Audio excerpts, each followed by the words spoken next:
Thank you for coming. I am Jill Barker, Chair of the Board of EcoAction Arlington.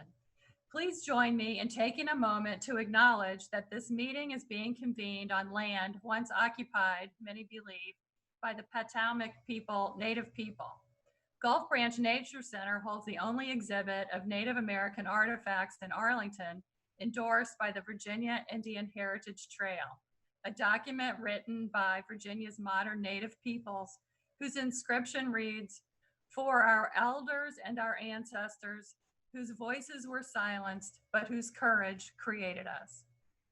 EcoAction Arlington protects and improves water, air, and open spaces in the Arlington community and nearby areas by promoting stewardship of our natural resources and connecting all citizens to practical solutions to achieve a sustainable lifestyle.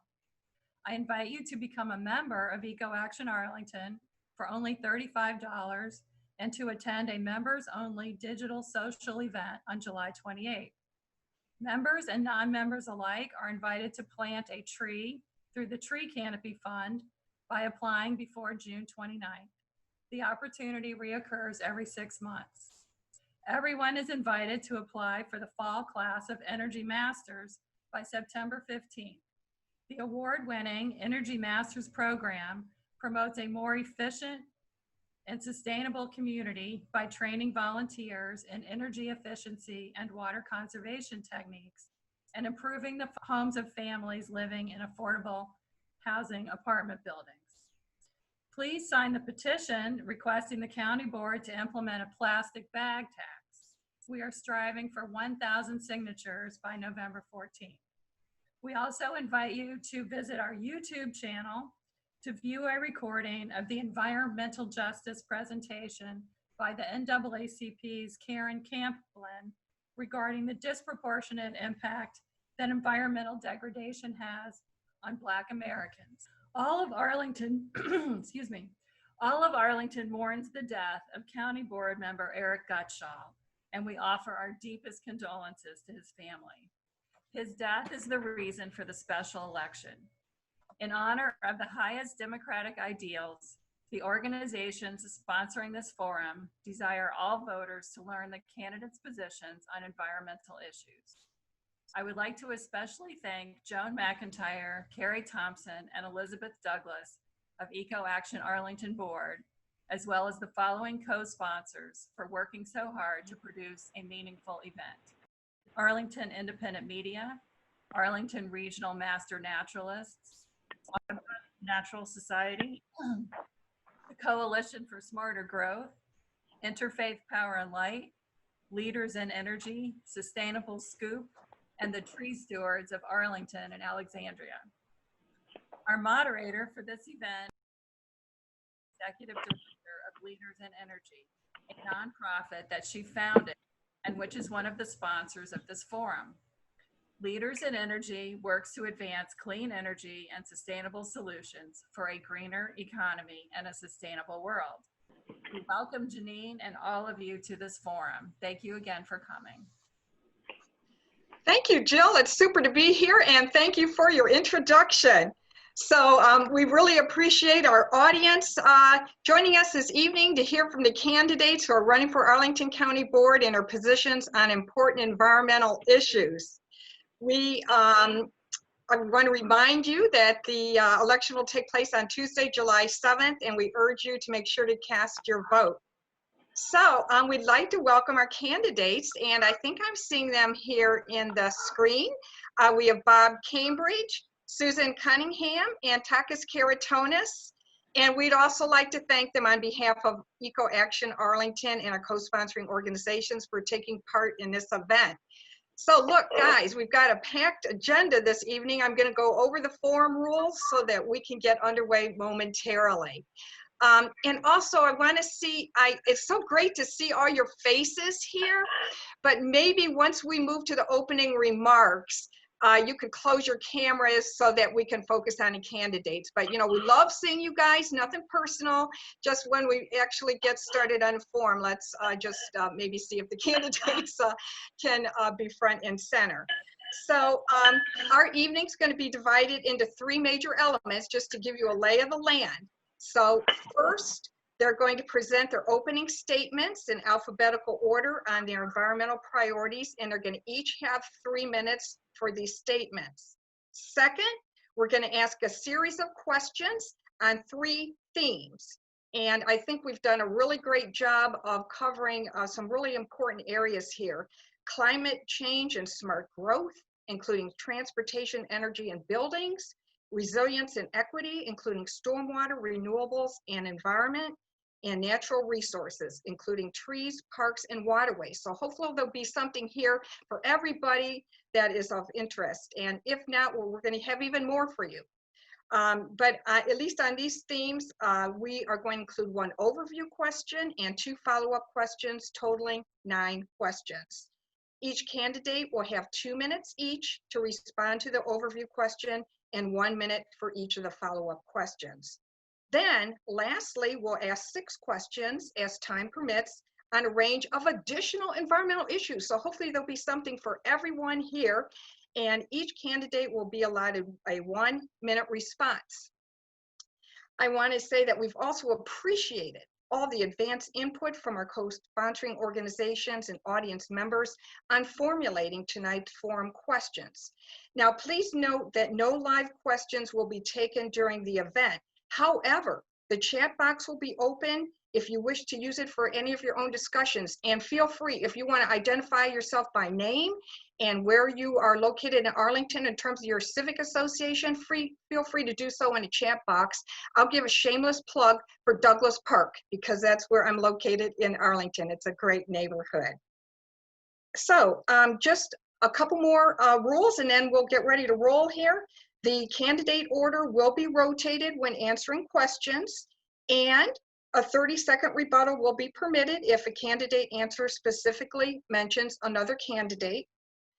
An alarm will sound when the allotted time has expired, and if this goes off in the middle of a statement, please work to wrap up your remarks, and then we'll proceed to the next candidate or question.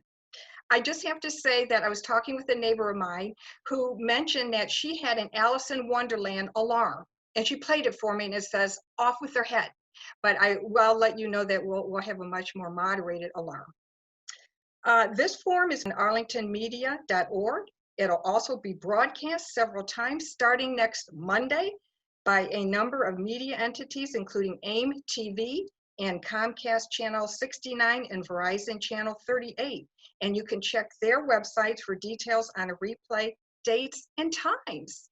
So make yourself comfortable, get something to drink. Hope you all have had something to eat. I know at these normal forums we'd have food and everything, but we are here remotely. So just get comfortable for a wonderful evening. And we are now going to move to our candidate opening statements, starting with Bob Cambridge, and it's all yours, Bob. Hi, well, I'm Bob Cambridge. I'm one of 3 candidates running for that open seat. I've been a resident of Arlington County since 1982. In fact, 2 years prior to that, I was briefly out in California, came back. And I've noticed, in fact, my wife is very interested in the canopy. That's one of the reasons that we came here. It's just a gorgeous area.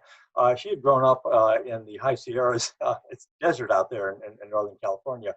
And it is very, very different here. I've done some cases out there where I've talked to people at courthouses that just love the pictures that I could show them of Arlington, because we've got all these plants, all these trees, all this shrubbery, all these things that are growing, which you kind of see in the desert, but they all tend to be brown and dry. So this is a wonderful place. I'm convinced of that.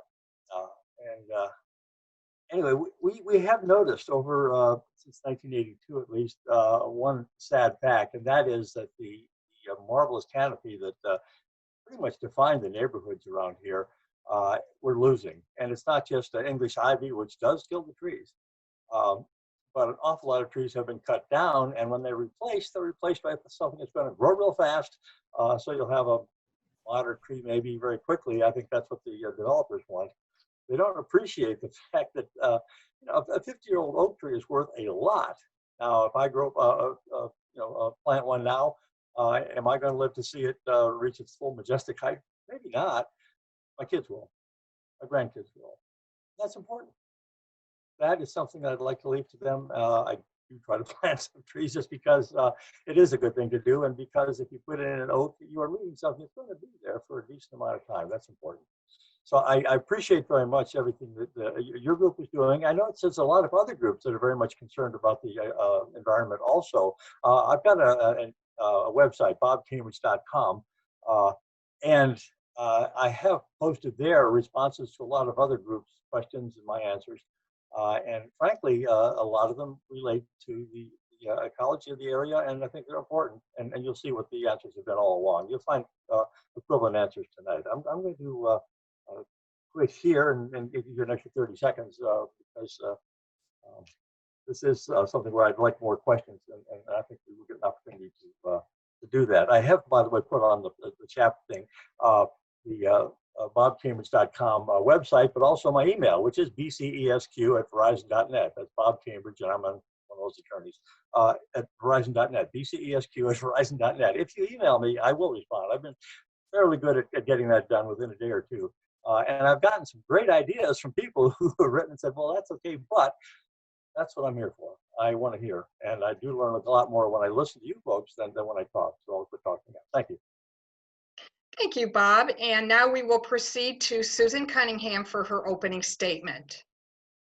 Great, thank you. I'm Susan Cunningham, and I am running for Arlington County Board. I believe that Arlington needs an experienced, practical, and effective leader at this time. I bring an all Arlington, all life stages view and a mindset for the future. I have 2 children, 10 and 12. I've been a civic leader in Arlington for a long time and also a business owner. I'm running as a progressive, independent, nonpartisan, so that I can be as transparent and trusted by all of Arlington as possible, fully representing all of our residents. This is a really tough time with COVID and the financial stresses and the requirement to reinvent government as we go, from schools to government services. And I think it's very important that we add an independent, balanced voice to the board. I've been in Arlington since 1995, first in a shared room in Crystal City, very small carbon footprint. Then after a year in Africa, a room of my own in a townhome in East Falls Church. We tried to buy a house on the Pike right when we were getting married in 2003 and ended up buying here in Lee Highway, off of Lee Highway in Donaldson Run. Right now we have 2 careers, 2 school-age kids, aging parents in Roslyn and Tennessee, so life is very full. I am excited to be with you guys at EcoAction Arlington. I've been a fan for a very long time. I have been steeped in environment and sustainability through my professional career as well as my community interests. My mechanical engineering degrees have a renewables focus. I spent a year as a Fulbright scholar in Malawi and Africa working on renewable energy projects and teaching and rebooting the internet server each time the power went out for the whole country. And then in Arlington, I've been a leader on energy audits for schools, for daycare centers, and then in our own home, as well as a champion of native plants and landscaping. In the region, I've served on the board of Green Home, which really focused on greening affordable housing, Casey Trees, which over the last now 20 years has been working to reverse the tree canopy decline, and the Seed Foundation Seed School that worked to renovate a building that had been abandoned with native landscaping, recycled furnishings, and a partnership with Earth Sanka on landscaping.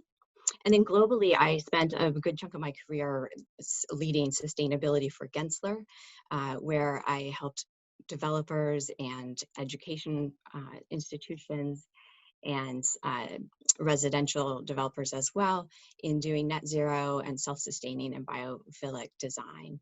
I also drove integrated design within the company, really retraining all of the architects and changing how the engineers tackled a project.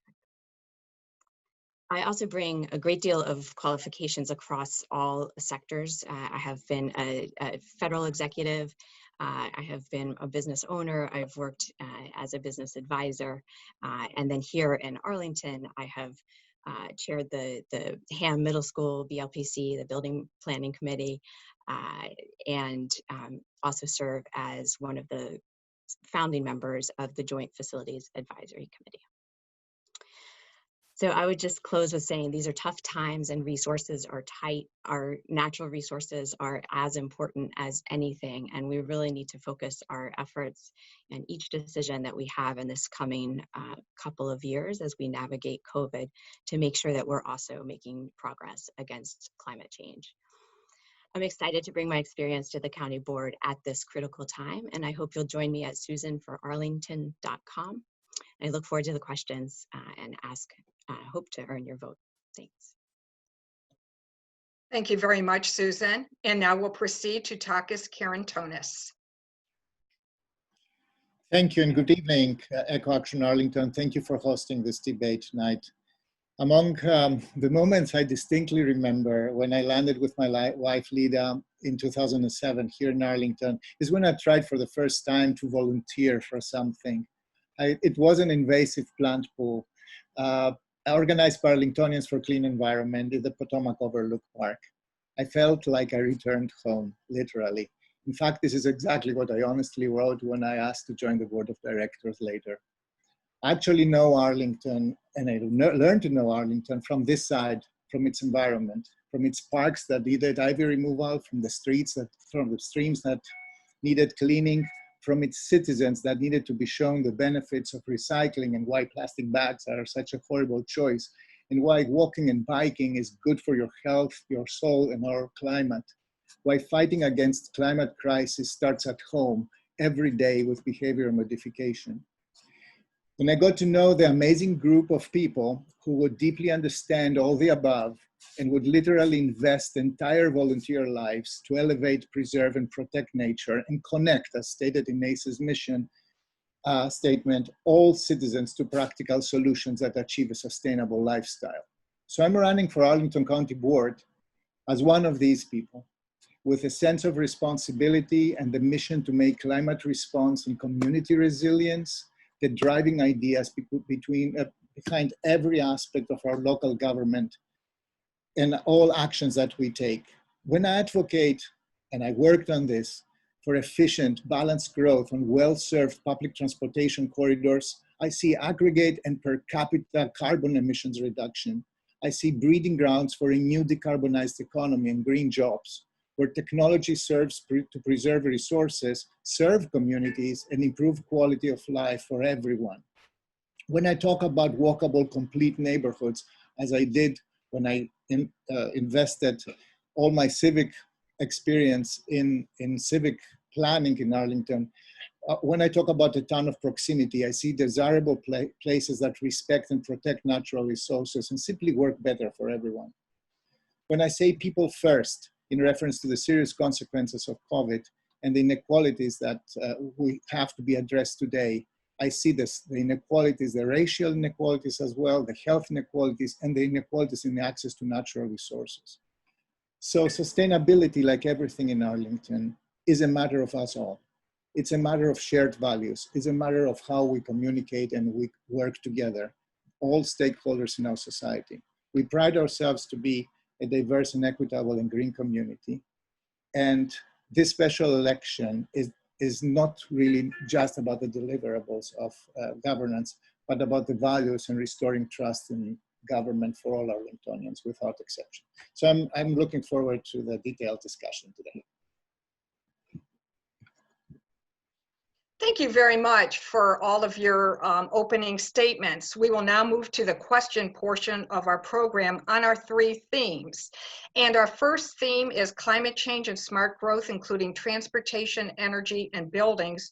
We'll start with the overview question with a response time of 2 minutes by each candidate. And we'll be starting with you, Susan, on this question. So the question is, the Arlington County Board adopted a sweeping update to the Community Energy Plan in 2019 that sets Arlington on a path to becoming carbon neutral by 2050. Do you support this goal, and what, if any, actions and policy changes do you propose for implementation? Great, thank you, Janine. Yes, I definitely support the recently adopted Community Energy Plan. It was crafted with care by many of our community members with great talents and attention. I am particularly focused on the building side of that.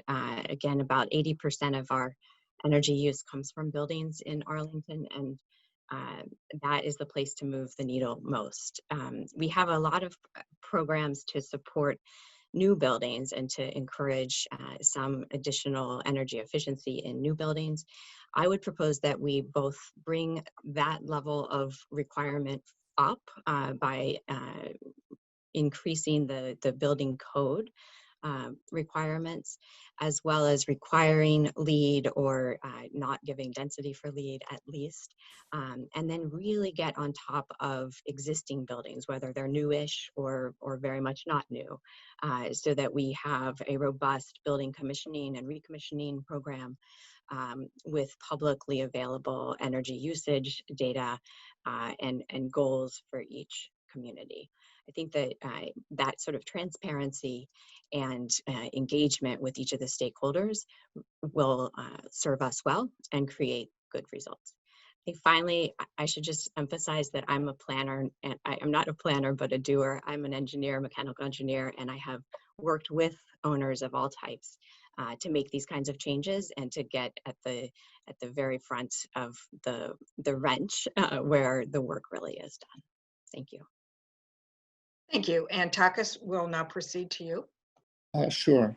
So the county, of course, I subscribe to the goals of the community energy plan. It's a fantastic plan that we have, and it was a great process to renew the goals and focus on the future in this process in 2019. However, I have to say that the county cannot accomplish the CEP goals alone. We need to partner with federal government, state government, nonprofits, the business community, the developers in particular. I would like to see the Arlington initiative to reduce emissions to become more entrepreneurial, to explore and develop more partnerships with clean energy companies, with other Arlington businesses, to be a point of reference for innovation and excellence. The green building bonus density, which I think a lot about, was groundbreaking at the time, but needs to be updated, needs to be stronger, and needs to be a stronger and more efficient incentive to produce better buildings. As you know, I come from Europe, so you will not be surprised that compulsory energy performance certificates for any transaction, change of ownership, leasing, etc., would be a goal for me, and we in the county should be leading by example. I think that every new building in Arlington, and that's a matter of leadership, should nearly be nearly zero carbon neutral. And of course, we have to apply everything we can, every leverage we can to bring Virginia to a modern building code. We are operating on codes that are 10 years old. That's absolutely unacceptable today, and we have to work with our delegations down in Richmond. And finally, I'm a big transportation advocate, public transportation advocate. I see a lot of opportunities there to increase the use of our public transportation, to make it better and more ridership driven. Yeah. Bob, can we proceed with your answer, please? It doesn't seem like Bob is hearing us at this point. Eleanor or anyone else, do you have a phone number for Bob to see if you can reach him somehow and just let him know? Because I think we have to proceed. Thank you for your responses. We'll now move to the follow-up questions on climate change and smart growth with a response time of 1 minute. And Takis, we'll begin with you, followed by Bob, hopefully, and Susan. And the question is, energy consumption by buildings is the largest contributor of greenhouse gas emissions in Arlington. Developers, however, continue to propose designs with limited attention to energy efficiency, renewable energy, or electrification.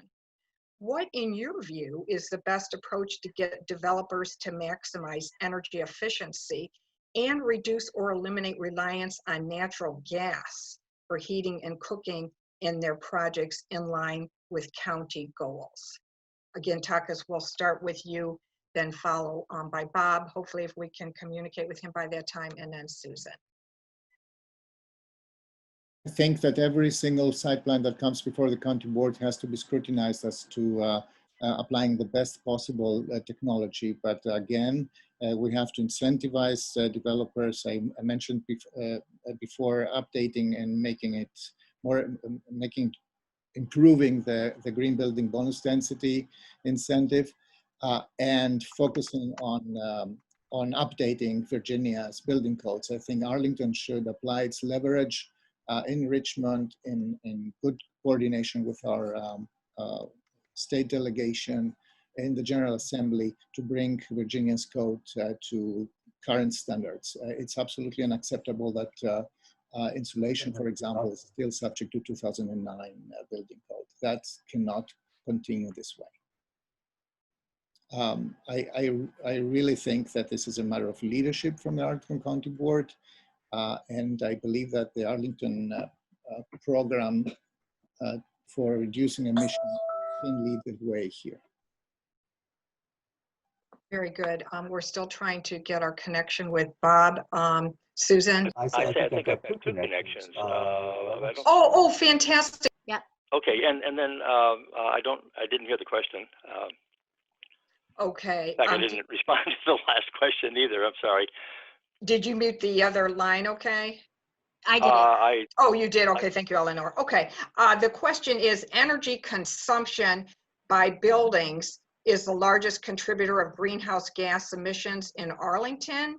Developers, however, continue to propose designs with limited attention to energy efficiency, renewable energy, or electrification. What, in your view, is the best approach to get developers to maximize energy efficiency and reduce or eliminate reliance on natural gas for heating and cooking in their projects in line with county goals? I know it's kind of a long question there. That's okay. Could I put the last question, which I didn't respond to, and this went into the 3 minutes that I think were supposed to be for the two of them? Would that be okay? And it'll be less than 3 minutes. Okay, I think that's fair. Go ahead.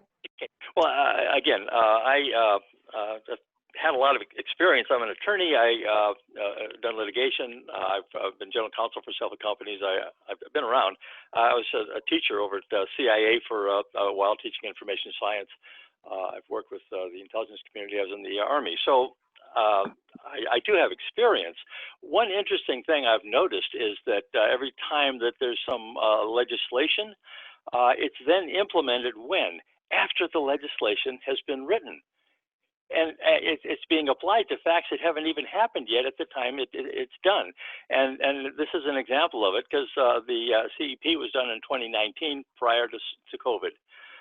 So I see a lot of things that are pushing us in certain directions. And do I support lowering the carbon footprint? Absolutely.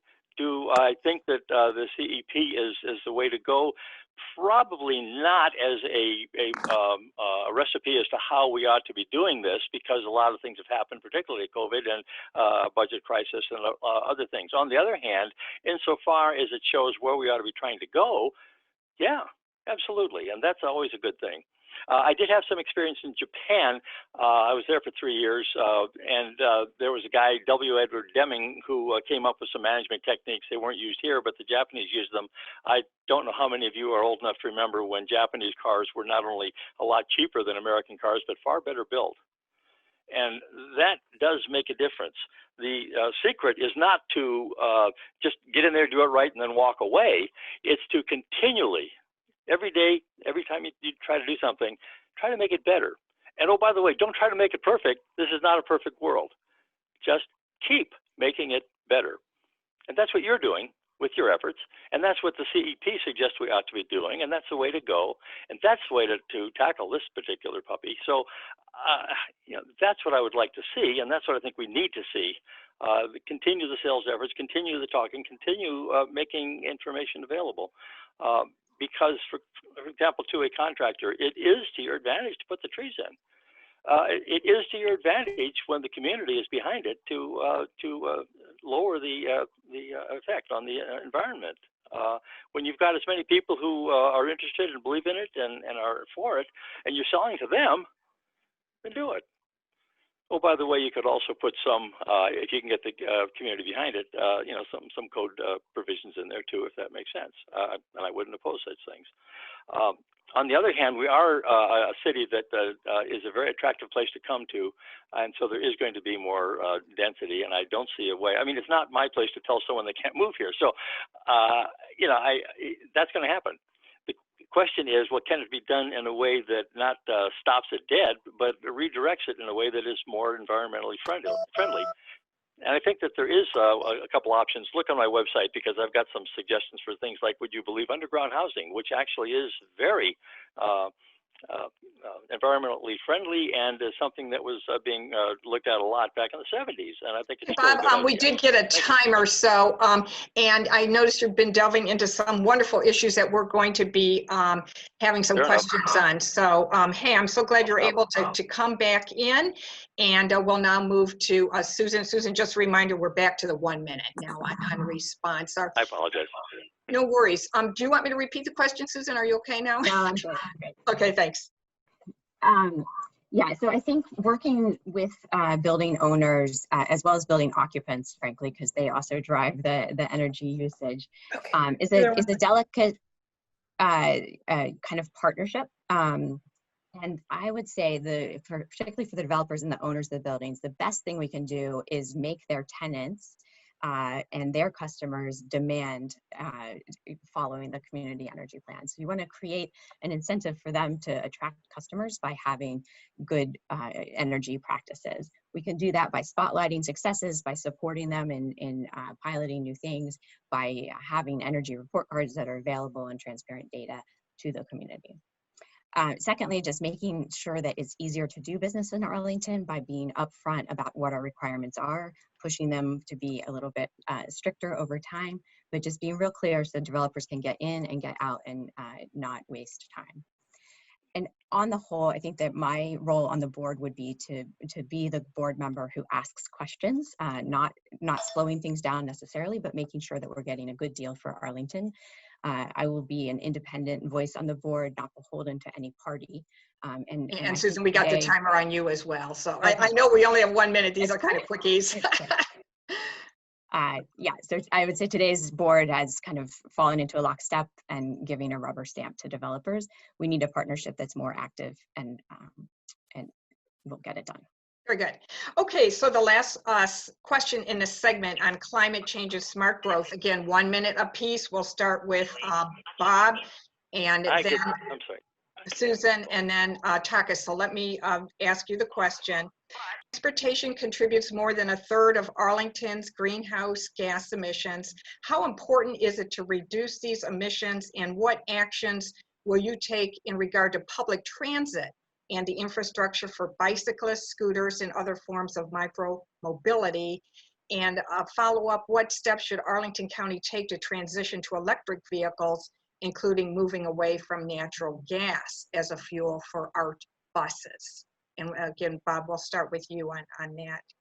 Okay, and I mean, as far as electric cars, I don't know that we're fully focused on all of the energy that is used to make that electricity. And I mean, God forbid that it's a coal-fired plant, but that happens too. So it's not a simple, straightforward thing. And while you can sub-optimize with the electronic cars, if you're looking at the whole problem, you've got to take into consideration what it takes to make that electricity too. And it's the whole thing that has got to lower the emissions, or you're actually doing nothing for the environment. And unfortunately, we do seem to be limited in our ability to get our heads around a lot of these problems because there is so much complexity there. My advice is just, do what you can to get it better, anywhere you can get it better, and continue that process, because that's how it happens. Not just jumping in there with a particular bunch of rules and then finding that there's unforeseen circumstances. You've got to keep looking at it, and you've got to keep fixing it. And that is what I'm trying to put out there, and it's on my website. So take a look at what's there. I'll get more out there on just those issues, because I think that is a way out of this situation. Thank you. Susan? Great. Yeah, I think our transportation network is, while it's not the biggest contributor, it is one that we can really control. And so particularly the the art buses and the school buses, we are able to transition those to electric over time and actually use them as a battery sink for the overall grid. So we've begun to do that, I believe, on the school bus front in partnership with Dominion. And I think we should continue to press forward on that as we upgrade the fleet for art over time. On the question of bikes and micromobility, absolutely, we've been very innovative and trying out several options, as well as holding accountable and shutting down several options that were not working well. I think we need to continue to do that, continue to bolster infrastructure, and probably need an electric bike options for large swaths of the county where it's really quite hilly and not feasible. Thank you. Takis? So first and foremost, we have to rescue Metro right now after COVID. Our public transportation system is suffering big time, and we need to dedicate resources to rescue Metro. Number two, we have to look at our bus systems. We have to revisit the way we have planned for our bus routes and make sure that we plan again around the premise that we have to route our buses next to the highest possible ridership and in a way that serves most jobs. This hasn't been absolutely the guiding principle in the last time we visited, we planned. So now we have to revisit that. Electrification is one of the biggest challenges and the biggest deliverables in the next few years.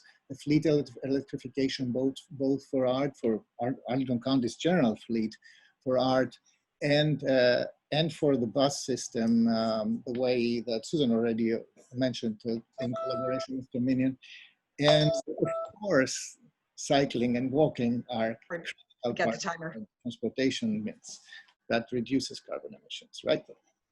Very good, thank you. Okay, so now we're going to move to our second theme on resilience and equity, including stormwater, renewables, and environment.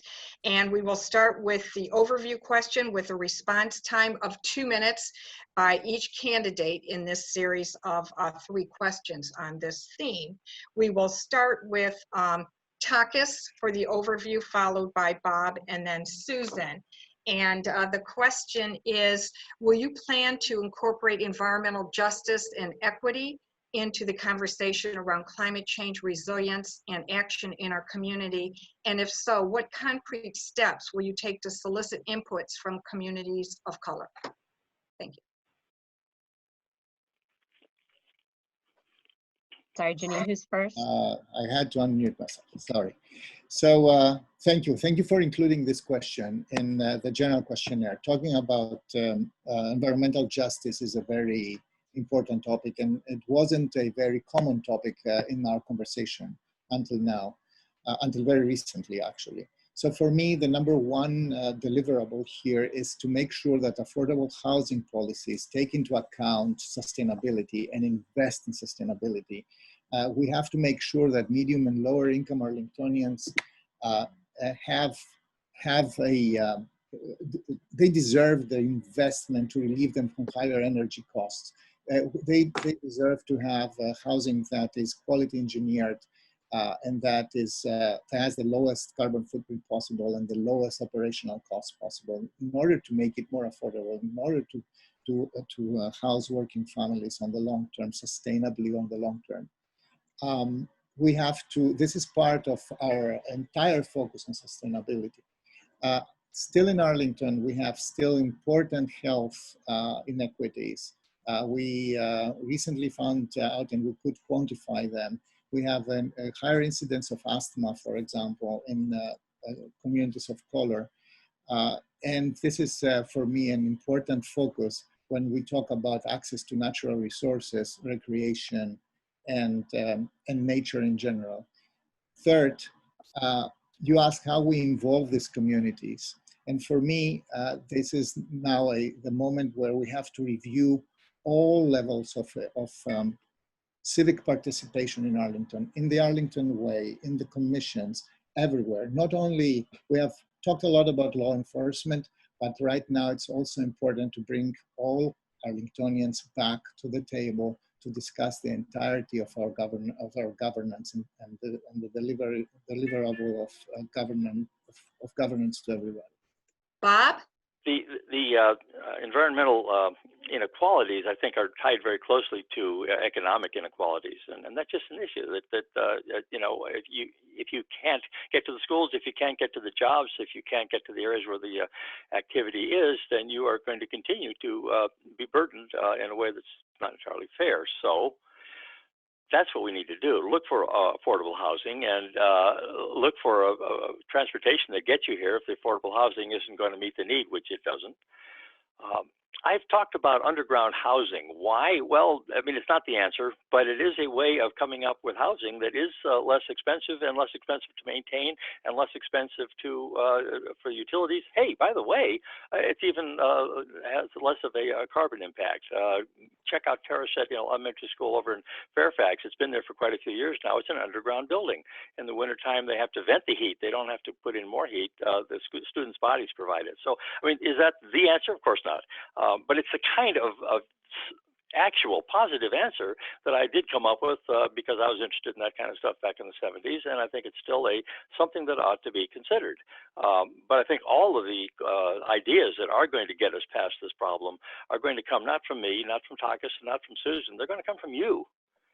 What we need to do is engage more people and start getting this idea machine running and help us get it to help us get where we want to go, because it's those ideas that are going to make the difference ultimately. So thank you for listening. Susan? Okay, great. Thank you. Absolutely, I will incorporate environmental justice and equity in the work that I do on the county board. I've been very devoted to environmental justice since I was a teenager. I grew up in a farm town in Pennsylvania, right next to coal country, and now fracking country, where there are still entire towns abandoned and on fire.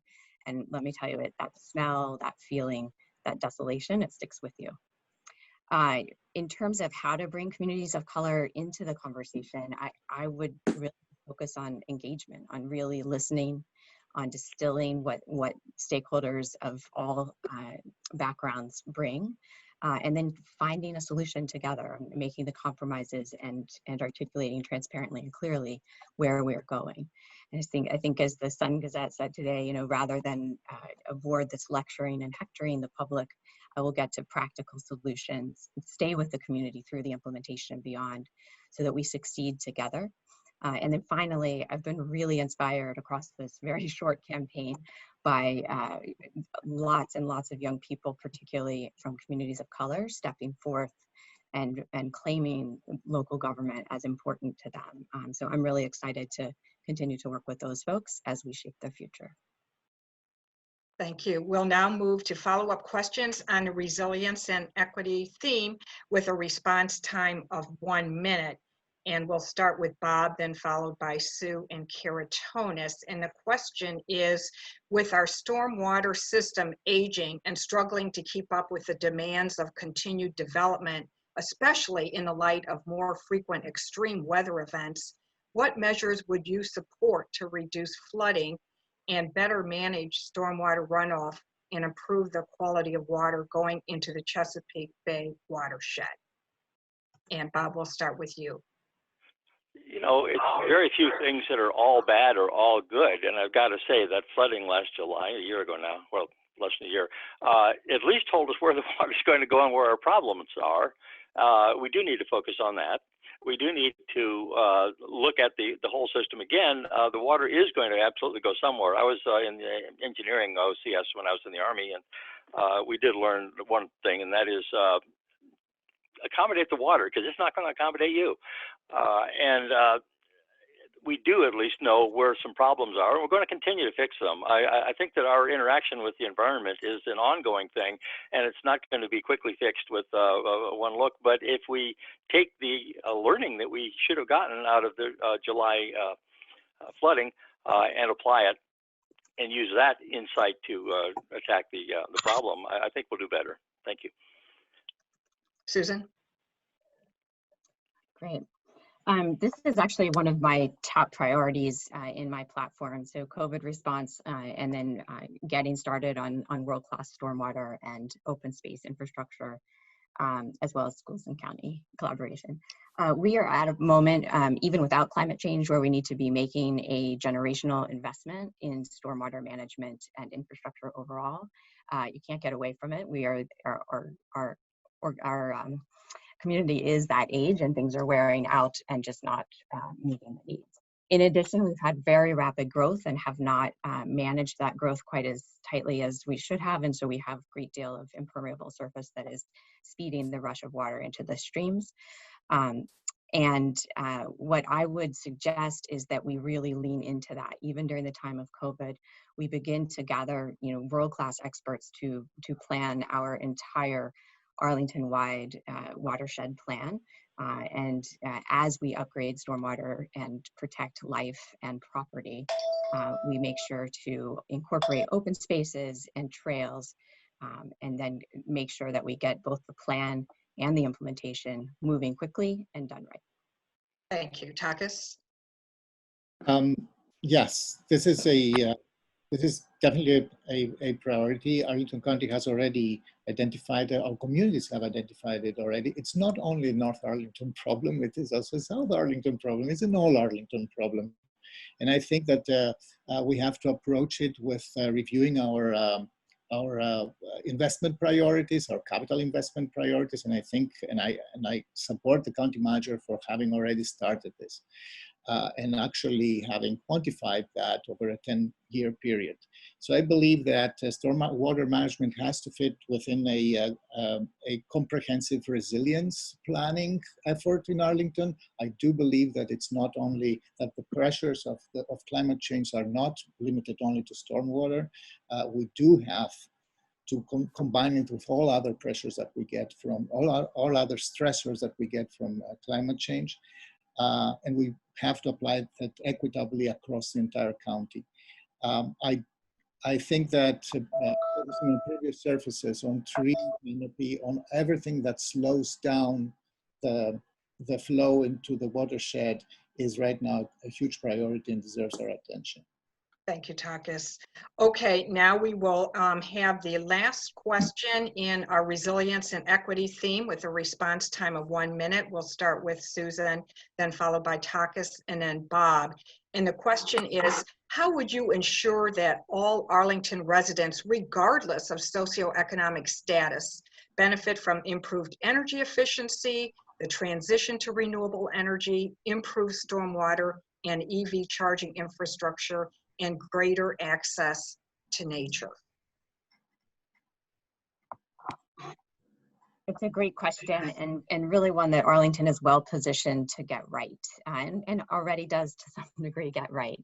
During this crazy spring of schools being closed and all of the children on top of each other at home, our kids and our families and our neighbors have all rediscovered how important it is to sit under a tree, to watch a bird fly by, to have a little space out on a patch of grass. And I think that we need to make sure that we have, both play structures and open space and natural areas within an easy walk of all of our residents. In terms of the renewables and the energy efficiency piece, I think the work that's being done on Energy Masters and making sure that that is available to both renters and homeowners is wonderful. On the renewables front, I'd like to see us have more of a co-op approach to that, where houses like our house that has a lot of tree canopy cover and solar doesn't make sense. Perhaps we could partner with another family and invest together. Takis, sorry, I was muted there. So definitely upgrade and make our public spaces, our open spaces, passive and active spaces more available to more Arlingtonians with a renewed focus on how nature serves actually our society in general. COVID indeed has opened our eyes on how we can do it better, and we can serve more Arlingtonians, more families, more users. We have to be very careful how we combine the uses, how we improve on the accessibility of our spaces. And this is why we have to continue planning in a collaborative way with all constituencies at the table. It wasn't until now always clear that all Arlingtonians had the same access. And now we have to make sure that all Arlingtonians get the same access.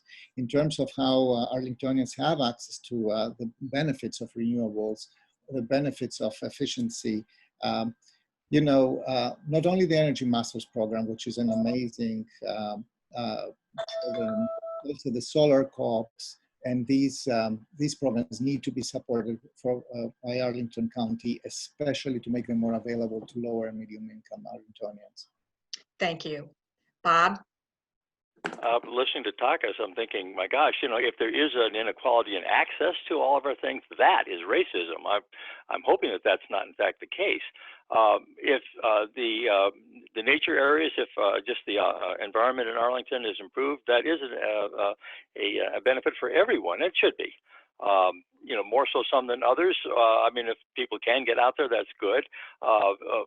But I don't think it should be based on socioeconomic position. I don't believe it is, but if it is, I want to learn about that, because frankly, that's racism. That really would define it, I think, and define it in spades. So I'm hoping that it is well known that we do have some wonderful opportunities and places and facilities out there.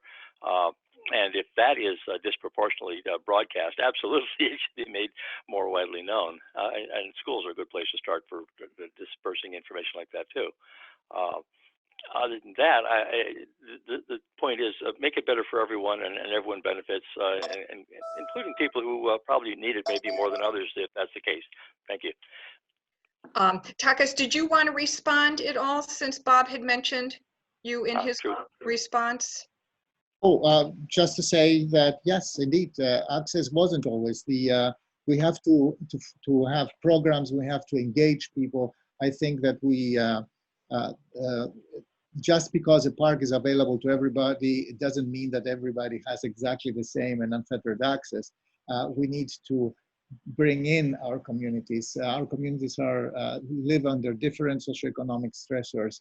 So we need to make nature available to them through our programs and services, and a lot of care to make sure that everybody enjoys these assets. It's a lot. Do we have any anecdotal information as to how that is in fact happening?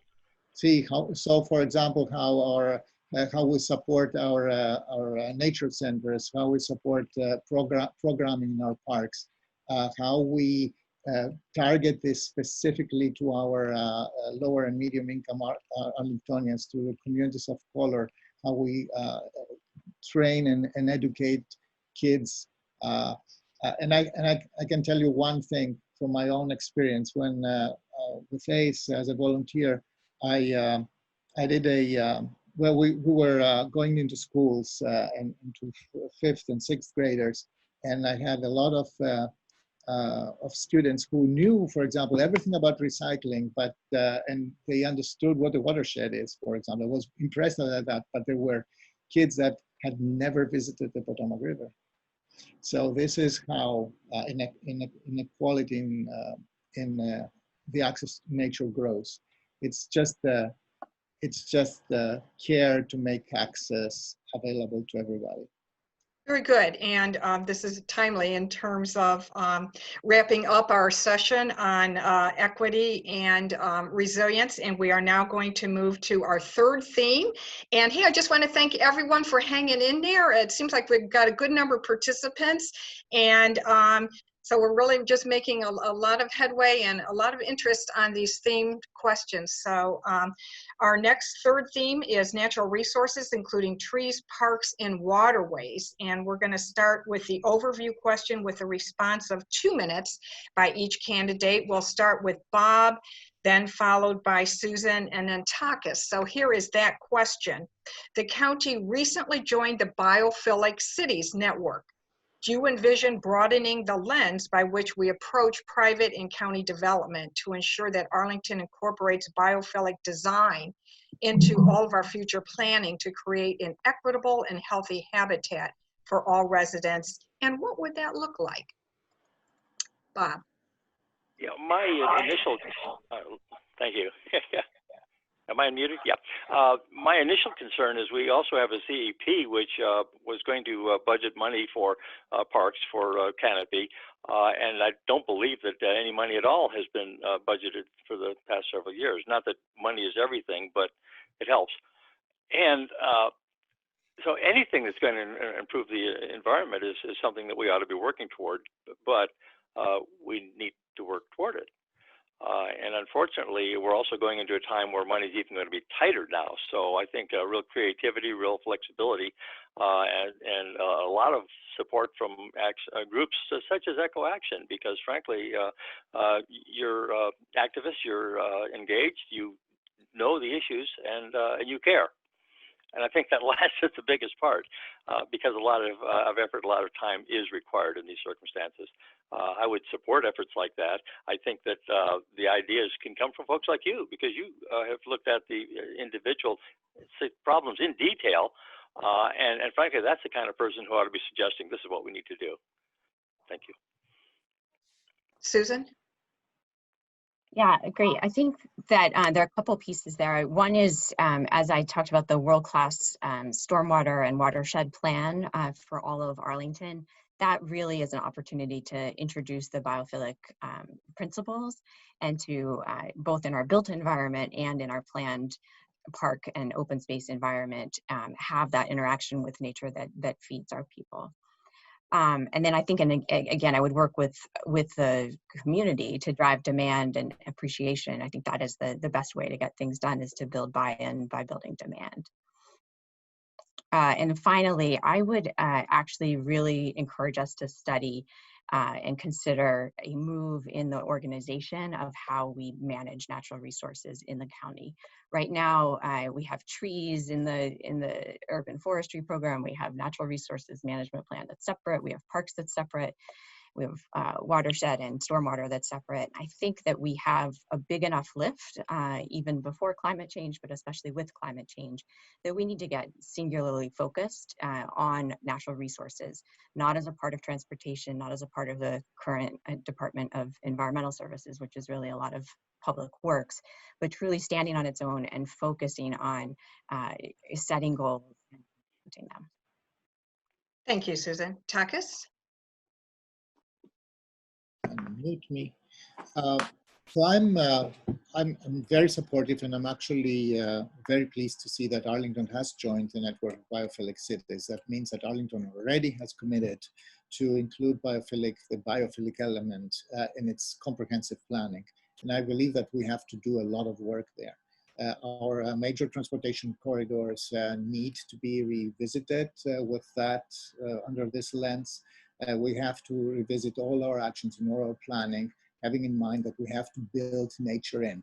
When I talk about a city of proximity, that includes access in proximity in every single neighborhood, access to natural resources. So that it's a job for every single neighborhood to make sure that we preserve natural resources where they are today. And this includes the preservation and care for the tree canopy as an ecosystem across the entire county. I do think, and I believe in, and I've, as a civic association president, we have fought several battles to save mature trees in our neighborhood.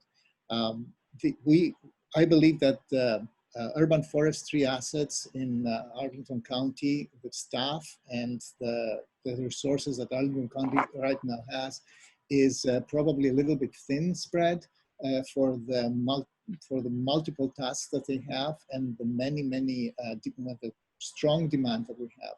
So in that sense, I support, I will be looking into strengthening this department and making sure that we have a good stewardship approach to our tree canopy. I definitely understand that we are talking about natural resources, and this is not just, you know, a side plan of our general development plans. This is an area of focus, and I'm definitely supportive of continuing that. Perfect timing, Takis. Okay. Thank you for your responses. We're now going to move to our follow-up questions on a natural resource theme with a response time of 1 minute. And we'll start that with Susan, then Takis, and then Bob. So here is the question. With limited space available to expand parks in natural areas, Arlington faces tension between expanding recreational facilities and protecting our natural areas. For example, the proposed widening of the W&OD trail calls for removing numerous trees from resource protected areas.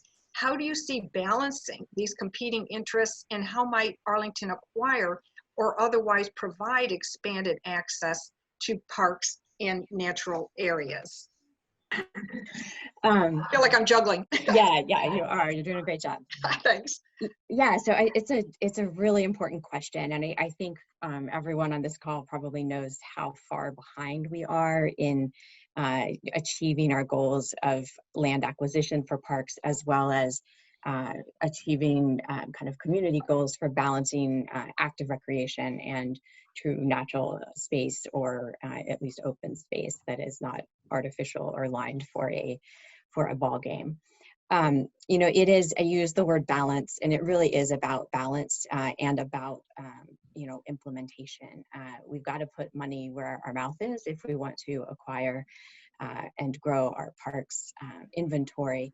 And we particularly need to do that when there are generational opportunities, such as the Rouse property and others. I think we need to do a better job of working with our regional partners, including NoVA Parks, on kind of advanced master planning and working together lockstep. I think the W&OD project is an example of it kind of coming as a surprise and maybe not having the level of engagement or even design and innovation in it that it could have. 26 feet, 20 foot wide, paved is not the only way to do that. Maybe it's the right way. It seems unlikely right in a floodplain, but that balance, that engagement, transparency is how we're going to get solutions here. And I would bring both that planning and the doing, engaging with the community to get it right. Takis. So I definitely think that our overall planning for making sure that we have the necessary financial capacity available to strategically acquire land when it becomes available in good opportunities. That has to be there. We have had it. We have a robust acquisition fund. The question is that, and I personally am more of a level of service person, so I really think that we should measure how well we serve different communities, different neighborhoods, with the appropriate park resources and green space. When I worked to deliver the neighborhoods plan for Columbia Pike, we did that exercise. We went very, very meticulously through that, and we found good solutions for now, for the medium term, and the long term. With regards to the WD trail, we need to have an environmental assessment of what the plan for the trail is, and there is no way around that. We have to have an assessment first. Wow, I could really hear that timer. Okay, it's kind of like the off with your head timer. Okay, Bob, you're next. Okay, you know, I think that there's two aspects of this. A lot needs to be done, but we need more ideas from the people who care. And frankly, I think that there is something of a shortage of people who care right now. There's your organization and all that you're doing, but it's a very small part of the overall community, all of whom are affected to some extent by these changes. So there's a sales job, I'd call it that, from corporate experience, where you not only need to get the word out, but you need to get it out in a way that motivates people. I'm going to go back to another example. I'm bothered by the loss of the canopy, and I'm seeing the English ivy that it's strangling really strangling a lot of trees. Unfortunately, there's plenty of examples out there of exactly how this is happening. I need to get some pictures of just that and post those around. I think they're rather compelling pictures. They do pass the word around, and frankly, we'll keep more of what we already have if we can just get property owners to realize that that tree is valuable and you're allowing it to die. Bob, that's a perfect segue into our final question, actually, on natural resources, and we'll start that with Takis, then followed by you, Bob, and then Susan. And that question is, the loss of trees and tree canopy in Arlington threatens to diminish our overall quality of life, along with the lessening of valuable ecosystem services such as clean air, clean water, and a reduction of the heat island effect. What actions do you see Arlington taking to enhance the tree canopy by preserving existing trees during development and new planning? What would you do as a county board member to ensure that county and APS, Arlington Public Schools, maintain trees on their grounds and remove only the absolute minimum trees in their construction projects? Takis? Yes. So there is absolutely no question that this is a priority issue for many Arlingtonians and for good reasons. I think that first and foremost, we have to have a county-wide campaign, so to say, to talk with private, with owners of single-family homes, where a very big part of our tree canopy has been, and where we have experienced huge losses that could be mitigated if we had worked with these owners. Working with Arlingtonians for Clean Environment on the tree canopy replacement program, I discovered that education goes a long way, that stakeholder engagement goes a long way to find ways around of the simple and devastating solutions of taking trees out. With county and schools, we have to lead by example, no question about that. I think that heightened focus on that is helpful, and I will be focusing in making it also effective. Thank you. Bob? I'm seeing someone noting that the whole developer is accountable. DCN, Bush, Arbor, and others do this every day. I was talking to another group who said, we do have some contractors who actually have agree with us, have heard the message, and are willing to pass the word along. And as between me or a board member or another contractor who's out there trying to make a buck the same way these guys are, I think that contractor would have more credibility. We need to recruit more of them to get out there and pass the word around. That's someone who's actually going to have credibility. That's someone who's going to get the word out, and that's what you need to do. Just one example. My email is bcesq@verizon.net. Send me these questions. I will respond with a little more time to think about it and to try to give you an honest answer. Thank you. Susan? Yeah, great. I think it's a really important question, particularly that piece about the county and the schools maintenance and preservation of trees. Frankly, both have just been abysmal. I am not an awesome gardener, as Joan can probably tell you. She's always trying to teach me a few things, but I do know that you have to water trees the first 2 years that you plant them, and we routinely fail to do that on school projects, construction projects, and then we sometimes replace them and sometimes we don't.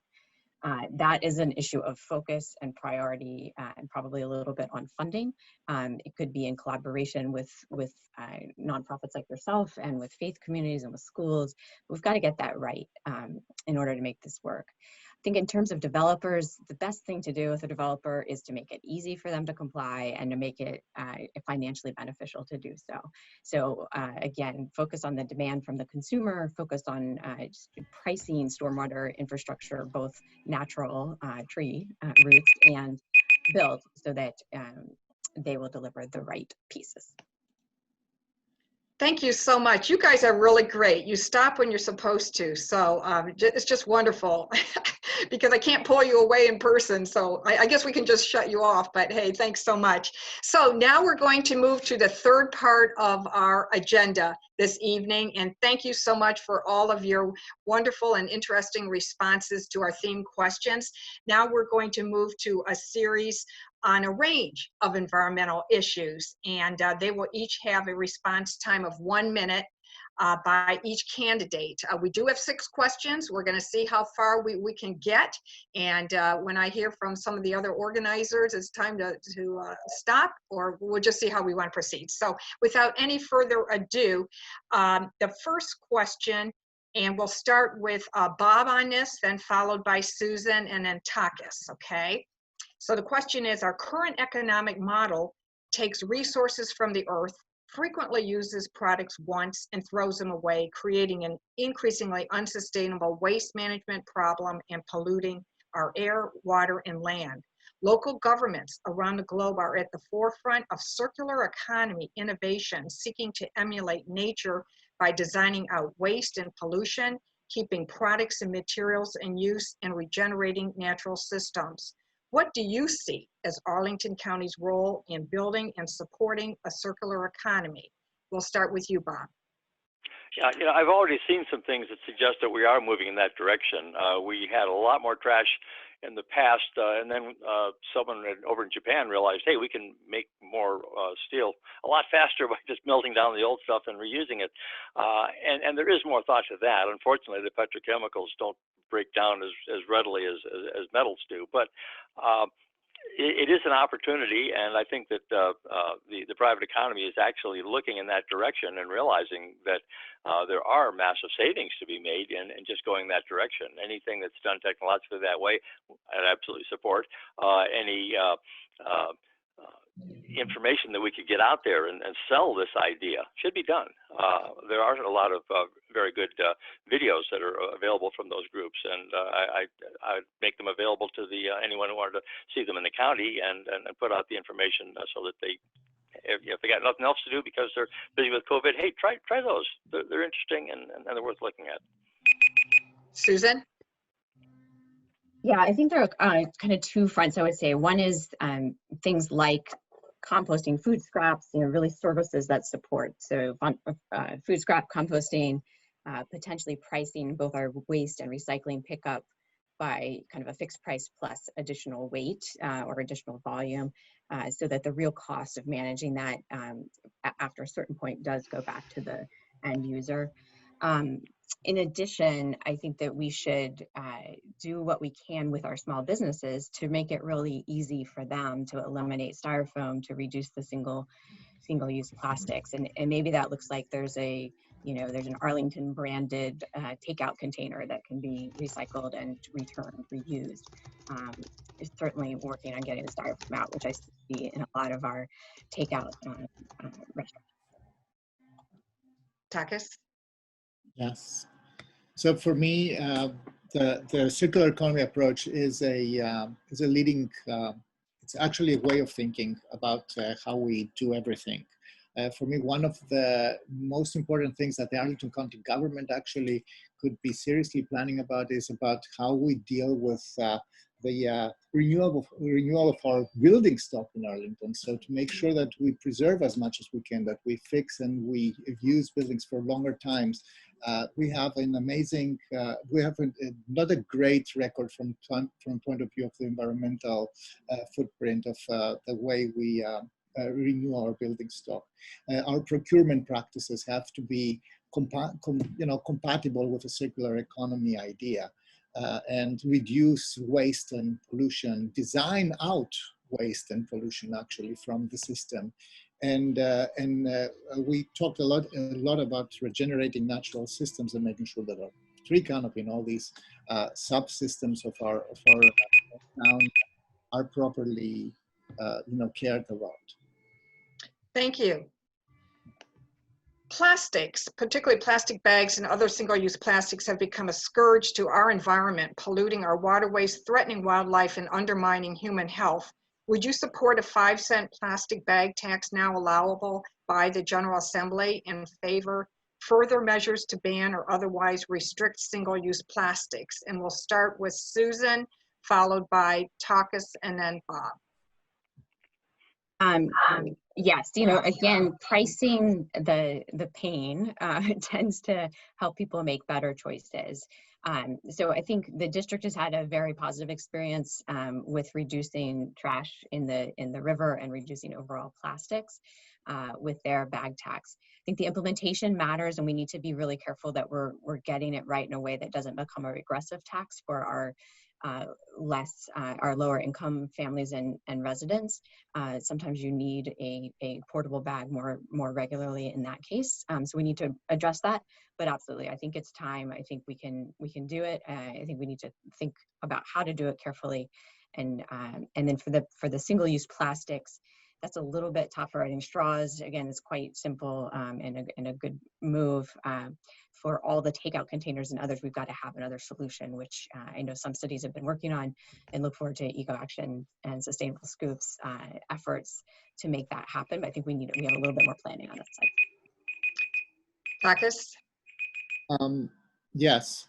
So of course I'm supportive of the tax. I think that the tax is very low, and I think that it will work, but it doesn't pose really no real burden neither to the grocery shop businesses nor to customers of all levels. We have also to move, and this is part of the public education effort, to not substitute the flimsy polyethylene bags with even more problematic plastic bags that have a longer, they are more longevity, have a longer shelf life, but still they end up in landfills, and they eventually we will find them in the middle of the ocean. So we need to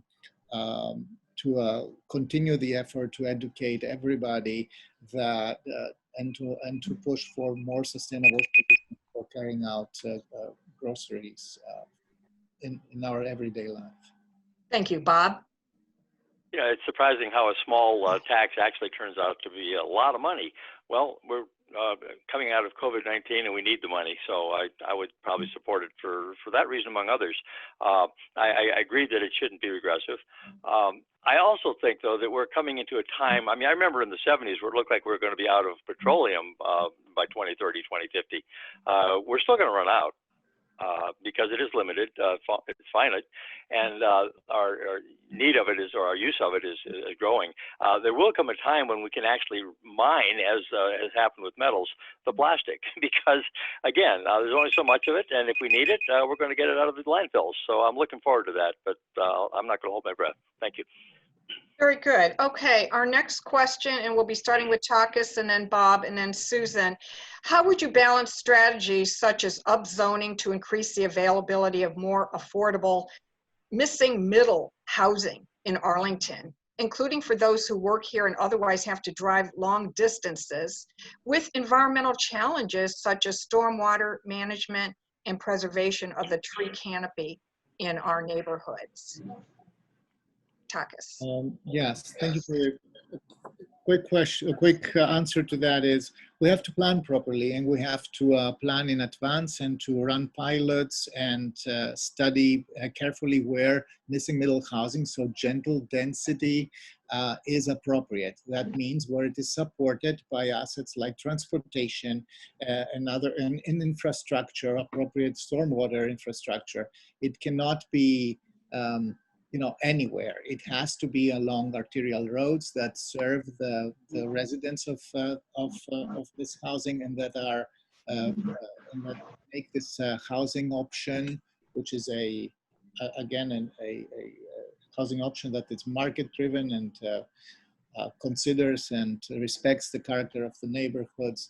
We have to make sure that that this housing is properly served and efficient in the ways that we always plan for housing in Arlington. The Highway Alliance is in the process of studying that. I'm very supportive of this effort.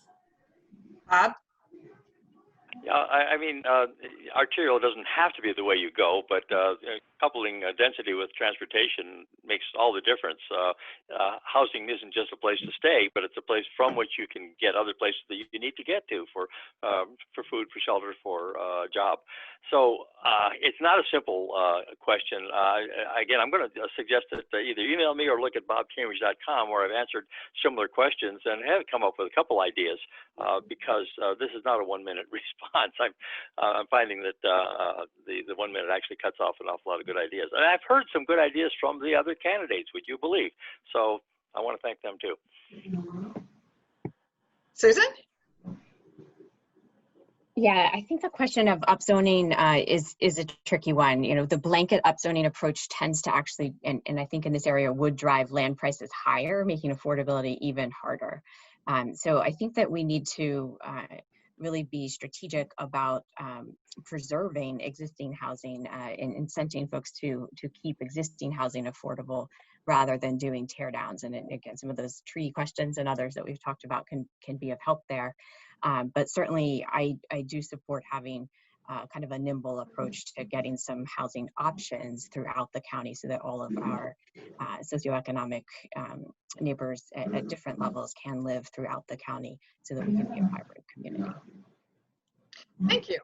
Our next question will start with Bob, then followed by Susan, and then Takis. What do you see as the biggest constraints imposed by the Dillon rule, by right development, and other rules imposed by the Virginia General Assembly to achieving Arlington's environmental goals, and what step would you take to maximize Arlington's flexibility in meeting its goals?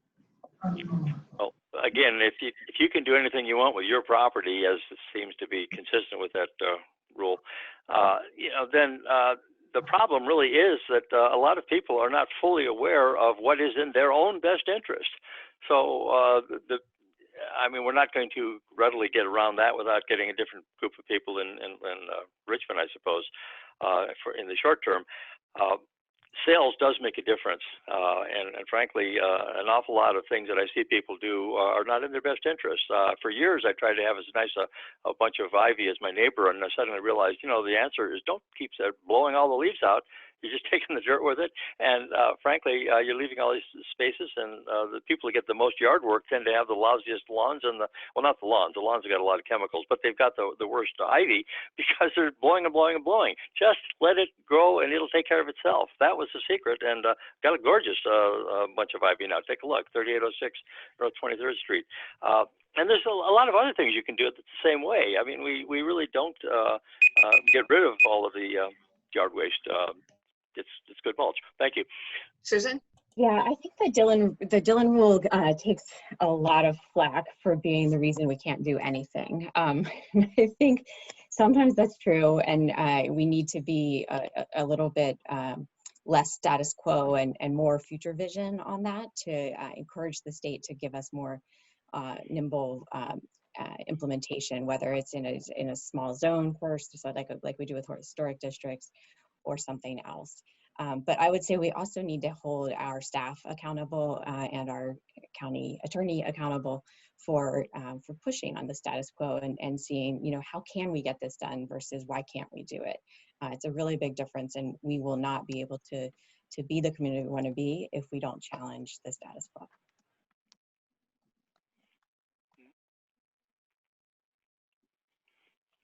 Okay, Takis?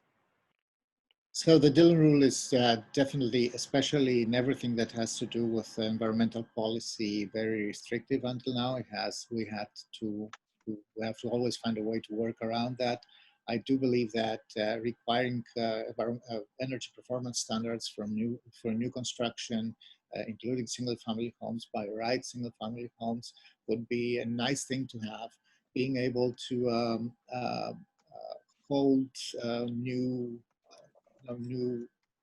construction, being able to plan for new construction with these performance standards would be absolutely great. Being able to have tax and financial incentives in place that we could actually drive the change in our building stock in a faster way than the way we do it today. That would be really something that I would like the Dillon rule not to interfere with our local governments. And for this reason, we have to work with our state delegation to get these rights in Arlington. Well, thank you to all of you. It turns out I'm getting the timer myself. We had 2 more questions, but I think we covered so much territory. You can see we really tried to pack a lot in, and appreciate just all your concise answers. And I know you've all said reach out at the website. And I want to thank the audience too for just been looking at all the commentary as well. Just love the audience here in Arlington, so informed. So just, give a round of applause, I guess, to all of our candidates, and just a wonderful forum. And now I'm going to turn the podium over to Eleanor Hodges, the Executive Director of EcoAction Arlington, for her wrap-up. Thank you so much, everybody. I'd like to echo the thank you to the candidates, and also thank Janine, who did a fabulous job, including all the minor technical difficulties. So thank you. And again, thank you to all of our amazing co-sponsors. We wanted to acknowledge that Arlington Independent Media will be rebroadcasting this. So please go to their website and see the rebroadcast and share that information with others who might have missed tonight's forum. In closing, we just wanted to remind people to stay connected to EcoAction Arlington and our many opportunities to educate, volunteer, and take action on these important environmental issues that we discussed tonight.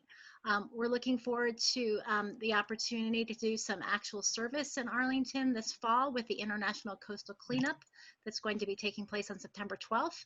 And we'll be offering small cohorts the opportunity to social distance and improve our local streams and waterways, which has been the core of our work since we were founded in 1978. We'll also be continuing to promote a lot of educational opportunities and ways that you can help us with these important commitments that we all need to do, as we discussed, to keep Arlington the sustainable community we want to do. Lastly, we wanted to mention that we are taking action on the plastic bag tax that was mentioned tonight, and we have a petition available on our website that we'll be sending out to everybody who's registered for this program. So please help us in joining to ask the Arlington County to enact the plastic bag tax. So again, thanks to everybody, our wonderful candidates, Janine, and our co-sponsors, and we hope to see everybody again soon. Have a great evening.